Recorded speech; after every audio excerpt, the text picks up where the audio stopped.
Corrections ಇದ್ದರೆ ಅನುಸರಣೆ ಮಾಡಿಕೊಂಡು ತಿಳ್ಕೊಳ್ಳಿ. ಪ್ರತಿಯೊಬ್ಬರೂ ನಮಗೆ ಎಷ್ಟು ಗೊತ್ತಿದೆ ಅಷ್ಟನ್ನು ತಿಳಿಸಿರ್ತೀವಿ, ಆಯಿತಾ. ಆಮೇಲೆ ಇವರನ್ನ ಆದರ್ಶವಾಗಿ ಇಟ್ಕೊಂಡು ಮುಖ್ಯವಾಗಿ ಆಗಲೇ ಮೇಡಮ್ ಅವ್ರು ಹೇಳಿದ್ರು, ಕೂಡಿಟ್ಟ ಹಣದಲ್ಲಿ ಕಾರ್ಯಕ್ರಮ ಮಾಡೋಂಗಿಲ್ಲ ಮೊದಲನೇದು.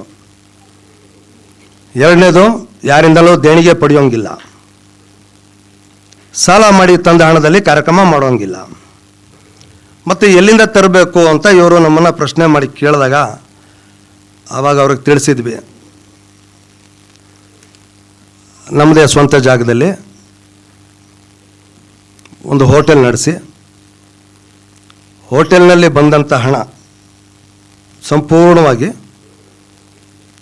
ನಮ್ಮ ಜನಕ್ಕೋಸ್ಕರ ಅಂತ ಹರಕೆ ಹೊತ್ತು ಆ ಕಾರ್ಯಕ್ರಮನ ಮಾಡ್ಕೊಳ್ತಾ ಬಂದು ವ್ಯಾಪಾರ ಮಾಡಿ ಅದರ ಬಂದ ಅಷ್ಟು ಹಣವನ್ನು ನಮ್ಮ ಜನಕ್ಕಾಗಿ ಖರ್ಚು ಮಾಡ್ತಾ ಇದ್ದೇವೆ.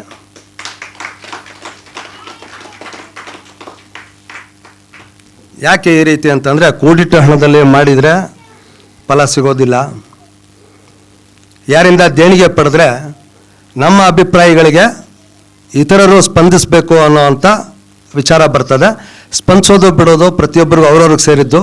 ಅದರಿಂದ ಯಾರಿಂದಲೂ ಹಣ ಪಡೆಯದೇ ಇರತಕ್ಕಂಥ ಒಂದು ಪದ್ಧತಿನ ನಾವು ನಿಯಮವಾಗಿ ತಗೊಂಡ್ವಿ. ಮತ್ತು ಸಾಲ ಮಾಡಿ ತರಬಾರ್ದು. ಸಾಲ ಮಾಡಿ ನಾವು ತಾಪತ್ರಕ್ಕೆ ಸಿಕ್ಕಾಕೊಂಡು ಮಾಡುವಂಥ ಕಾರ್ಯಕ್ರಮಗಳಿಗೆ ಬೆಲೆ ಸಿಗಲ್ಲ ಮತ್ತು ನಮಗೆ ನೆಲೆ ಉಳಿಯಲ್ಲ. ಹಾಗಾಗಿ ನಾವು ಈ ಯೋಚನೆ ಮಾಡಿದ್ವಿ. ಅದೆಲ್ಲ ಯಶಸ್ವಿಯಾಗಿ ನಡೀತಾ ಬರ್ತಾ ಇದೆ. ನಮ್ಮಲ್ಲಿ ಒಗ್ಗಟ್ಟಿಲ್ಲ ಅನ್ನೋದ್ರ ಬಗ್ಗೆ ಎಲ್ಲರಿಗೂ ಅರಿವಿದೆ. ಒಗ್ಗಟ್ಟಿಲ್ಲ ಅಂತ ಎಲ್ರಿಗೂ ಗೊತ್ತಿದೆ, ಒಗ್ಗಟ್ಟಾಗಬೇಕು ಅಂತಲೂ ಎಲ್ರಿಗೂ ಗೊತ್ತಿದೆ. ಒಗ್ಗಟ್ಟಿಲ್ಲ ಅಂತ ಗೊತ್ತು, ಒಗ್ಗಟ್ಟಾಗಬೇಕು ಅಂತ ಗೊತ್ತು. ಉಚಿತವಾಗಿ ಒಗ್ಗಟ್ಟಾಗೋದಕ್ಕೂ ಕೂಡ ಯಾರು ಸ್ಪಂದಿಸೋದು ಬಹಳ ಕಡಿಮೆ ಆಗಿದೆ. ಜನರು ಸಕ್ರಿಯವಾಗಿ ಸ್ಪಂದಿಸೋದಕ್ಕೆ ಬಹಳಷ್ಟು ಸಮಯ ತಗೊಳ್ತದೆ. ಇಲ್ಲಿ ನೆರೆದಿರ್ತಕ್ಕಂಥ ಜನ ಭಾಳ ಕಡಿಮೆ ಆಗಿದ್ದೇವೆ ಇವತ್ತು.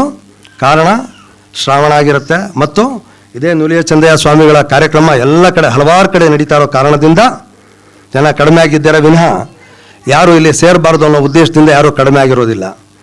ಎಲ್ರಿಗೂ ನಮ್ಮ ಮೇಲೆ ಅಕ್ಕರೆ ಪ್ರೀತಿ, ನಮ್ಮ ಮೇಲೆ ಗೌರವ ಎಲ್ರಿಗೂ ಇರುತ್ತೆ. ಈ ಕಾರ್ಯಕ್ರಮದ ಮೇಲೆ ಮುಖ್ಯವಾಗಿ ಗೌರವ ಇರುತ್ತೆ. HKS ಟ್ರಸ್ಟ್ ಮಾಡ್ತಾ ಇರ್ತಕ್ಕಂಥ ಎಲ್ಲ ಕಾರ್ಯಕ್ರಮಗಳ ಬಗ್ಗೆ ಪ್ರತಿಯೊಬ್ಬರು ಗಮನಿಸ್ತಾ ಇದ್ದಾರೆ ಅನ್ನೋದನ್ನು ನಾವು ಅರ್ಥಕೊಂಡಿರ್ತೇವೆ. ಒಗ್ಗಟ್ಟಾಗಬೇಕಾದ್ರೆ ಏನು ಮಾಡಬೇಕು ಅನ್ನೋ ಪ್ರಶ್ನೆ ಎಲ್ಲರ ಮುಂದೆನೂ ಇದ್ದಂಥ ಸಂದರ್ಭದಲ್ಲಿ ಒಗ್ಗಟ್ಟಾಗೋದಕ್ಕೆ ಬೇಕಾದಂಥ ಎಲ್ಲ ಕಾರ್ಯಕ್ರಮಗಳನ್ನು ಆಲೋಚನೆ ಮಾಡಿ ಪ್ರತಿಯೊಬ್ಬರಿಗೂ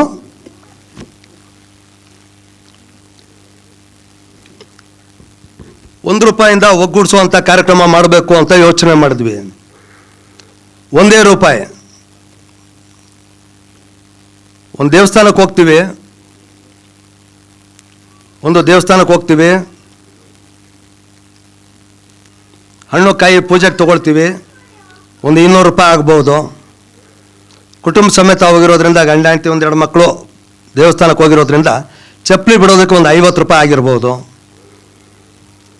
ಒಳಗಡೆ ಪೂಜಾರಿಗೆ ಒಂದಷ್ಟು ಹಣ ಕೊಡಬೇಕು, ಮಂಗಳಾರತಿಗೆ ಹಣ ಹಾಕಬೇಕು, ಹುಂಡಿಗೆ ಕಾಸು ಹಾಕಬೇಕು, ಅಲ್ಲಿಂದ ಬರ್ತಾ ಪ್ರಸಾದ ತೊಗೊಳೋದಕ್ಕೆ ಒಂದಷ್ಟು ಹಣ ಕೊಡಬೇಕು.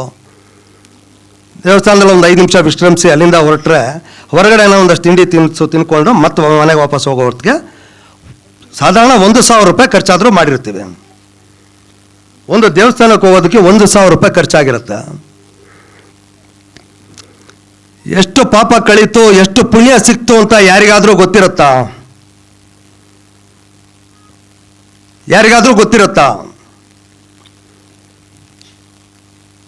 ಬರೇ ಪುಣ್ಯ ಮಾತ್ರ ಸಿಗೋದಕ್ಕೆ,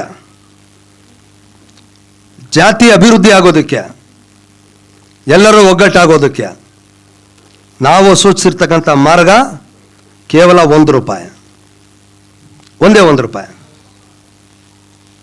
ಈ ಮಾರ್ಗಕ್ಕಿಂತ ಹಗುರವಾದಂಥ ಮಾರ್ಗ ಇನ್ಯಾವುದಾದ್ರೂ ಇದ್ದರೆ ಯಾರು ಬೇಕಾದರೂ ತಿಳಿಸಬಹುದು.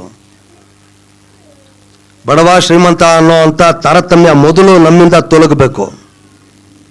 ನಮ್ಮ ಜಾತಿ ಮೇಲೆ ಬರಬೇಕಾದ್ರೆ ಮೊದಲಿಗೆ ಇಲ್ಲಿ ಯಾವುದೇ ಥರದ್ದು ಅಸ್ಪೃಶ್ಯತೆ ಆಗಲಿ ಅಥವಾ ಭೇದ ಭಾವಗಳಾಗಲಿ, ಮೇಲು ಕೀಳಿನ ಭಾವನೆಗಳಾಗಲಿ ಈ SC ST ಅನ್ನೋದಾಗಲಿ ಈ ಯಾವುದೇ ವಿಚಾರಗಳ ಹೊರತುಪಡಿಸಿ ಮೊದಲಿಗೆ ನಮ್ಮ ಕುಟುಂಬದಲ್ಲಿರ್ತಕ್ಕಂಥ ತಾಪತ್ರೆಗಳೇನಪ್ಪ ಅಂತಂದರೆ, ಮೇಲು ಕೀಳಿನ ಭಾವನೆಗಳೇನಪ್ಪ ಅಂತಂದರೆ, ಬಡವ ಶ್ರೀಮಂತ ಅನ್ನೋ ವ್ಯತ್ಯಾಸ ಇದೆ.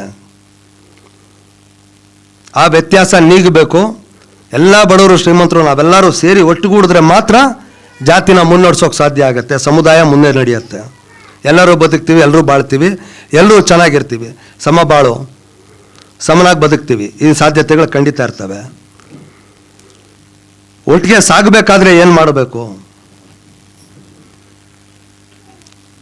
ಸಂಬಂಧಗಳು ದೇವರು ಕೊಟ್ಟಿರೋ ವರ, ಅದನ್ನು ಕೊಂಡಾಡ್ಕೊಂಡು ಬದುಕಬೇಕು. ನಾವೇನು ಮಾಡ್ತಾ ಇದ್ದೀವಿ ಇಲ್ಲಿ? ಅವನು ಕಂಡ್ರೆ ಇವನಿಗಾಗಲ್ಲ, ಇವನು ಕಂಡ್ರೆ ಅವನಿಗಾಗಲ್ಲ. ನಮ್ಮ ಸಮುದಾಯದಲ್ಲೇ ನಮ್ಮೊಳಗೆ ಕಿತ್ತಾಟ್ಗಳು ಕಚ್ಚಾಟ್ಗಳು ಮಾಡ್ಕೊಳ್ತಾ ದಿನ ದೂಡ್ತಾ ಕಾಲ ಕಳೀತಾ ಇರ್ತೀವಿ. ಹೀಗಾಗಿ ಏನಾಗುತ್ತೆ, ನಮಗೆ ಬೇರೆ ಎಲ್ಲೂ ಶತ್ರುಗಳು ಇರೋದಿಲ್ಲ.